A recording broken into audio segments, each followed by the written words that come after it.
This one's super cool. I think fuzzing is, in the security space, it's very appreciated, and I would just butcher it if I tried to say what it was. But this is probably one of the best open source tools that you can use to fuzz your protocol and find bugs that normally wouldn't show up on a lot of normal tests.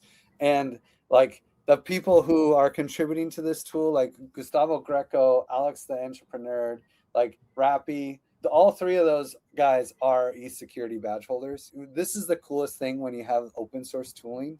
It's like the Michael Jordans of the space are contributing to this. It's like the best of the best get to look at it. Like, this is a cool tool. You know what would make it better?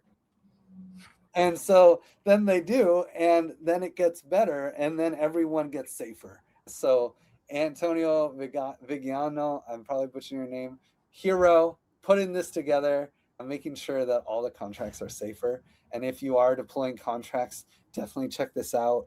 Make sure you have some kind of solution for fuzzing. This is a great one, and it's open source that you can also merge upstream to. I'm pretty sure anyone building important contracts in the space or important code in the space, I think it's even more important for the rest of your code base, is doing some level of fuzzing. And so having a really solid open source framework for it is important. And I will say about them, if you're someone that like you use this tool and you go, this tool is irreplaceable, like I would get hacked if it wasn't for it. They've only had contributors from 16 different donators. So that means your $1 will be matched currently with over $2,000. So go support them if you think that they are worthy of that money. 2,000x your donation will go to these guys. Like the power of QF. So I can talk about, let me talk about WalletBeat here. So WalletBeat is doing absolutely amazing work to create, well, actually, I haven't seen their latest UI, so that's cool. It looks like they have a new UI. That's new to me too. They must have launched this during the round. That's cool. Yeah, so here it's kind of similar to the other sites that we've looked at that are a dashboard that kind of highlight the different security risks that exist across different kind of sectors of the Ethereum security ecosystem. This one is specifically focused on wallets.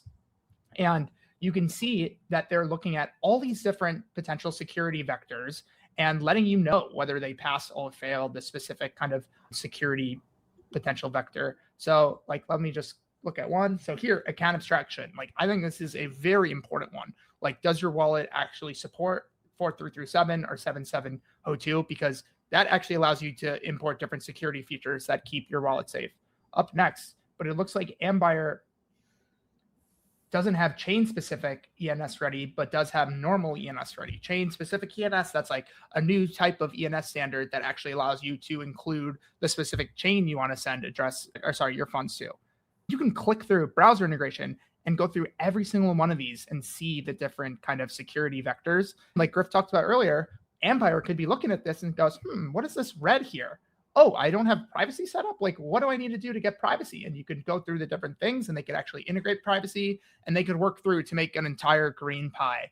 WalletBeat, like all the other kind of tools that we went through, is open source. And if you want to contribute, go check out the GitHub and contribute to them. They've been doing amazing work covering these wallets, but there's so many different security kind of vectors that they could use all the help that they could get as like most of these projects here.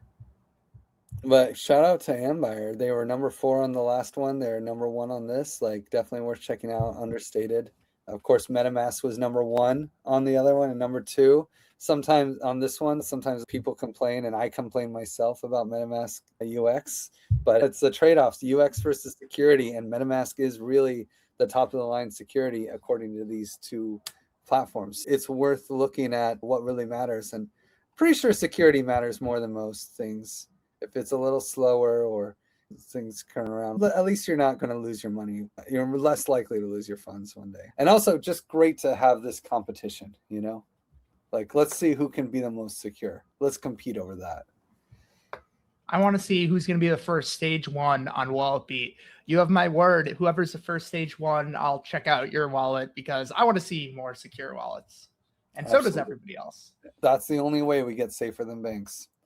I can do Core 3 though, because I actually got to see Core 3 present at a UN conference, more focused on, like, it was a blockchain UN conference about how how do we use this technology to make the world a better place and coordinate on a global scale?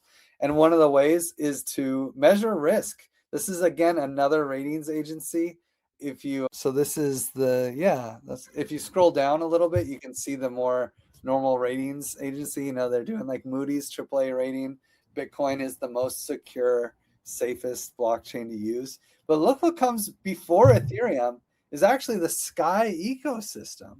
So interesting, right? The Sky ecosystem is more secure than Ethereum layer one. Why is that? What can we learn from this? This is started by the CEO of Hacken. Hacken is one of the largest smart contract auditors in the space. He's retired from like kicking ass, saving all of our contracts. And now he's like, let's go higher level. This is what we need to be secure. We need like AAA ratings for blockchain tech. I think this is really important. I think a lot of people in the security space would think it's important. That's why these ratings agencies are doing kind of well in this round.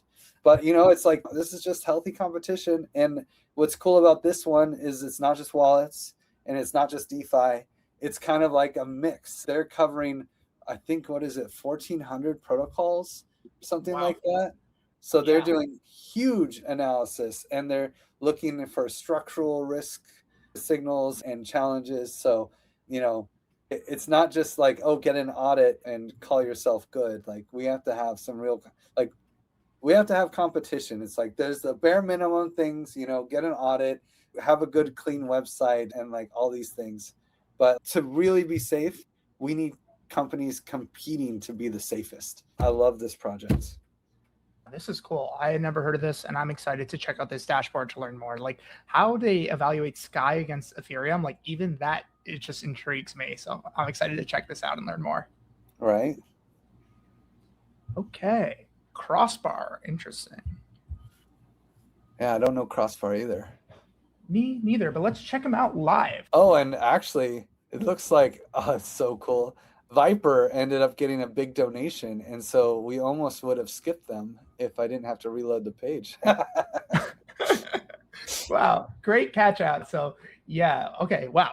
In the meantime, let me talk about Crossbar right here. This is really cool. I've never heard of this. They're building the world's first truly open source security hardware wallet from the silicon chip level all the way up to the application software. Wow, that's so cool. For those that like don't know, one thing that like we are really emphasizing, like as we're talking about security, is a lot around the software level, but like the hardware level is just as kind of important to be secure, because what if the ledger, or in this case, your crossbar gets hacked as it's being delivered to you? Then all the software in the world can be safe, but the chip is actually hacked and you're sending all your funds to somewhere that you didn't mean to.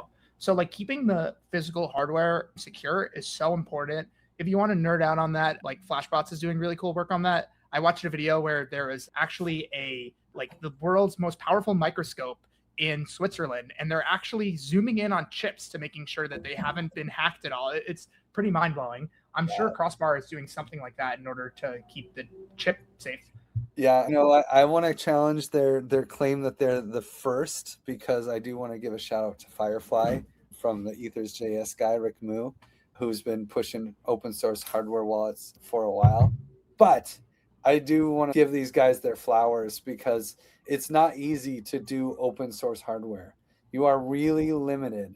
And if you want to make something really nice, it takes a lot of extra talent. So like major shout out to these guys for working so hard to have open source hardware. And diversity in the hardware wallet space is also really important. If everybody on your security council uses a ledger, then you need to hack a ledger to hack your security council, not just hack the people. So, it's really great to see open source hardware also in general get some love, because where's that movement? I feel like it's way behind. Open source software is killing it.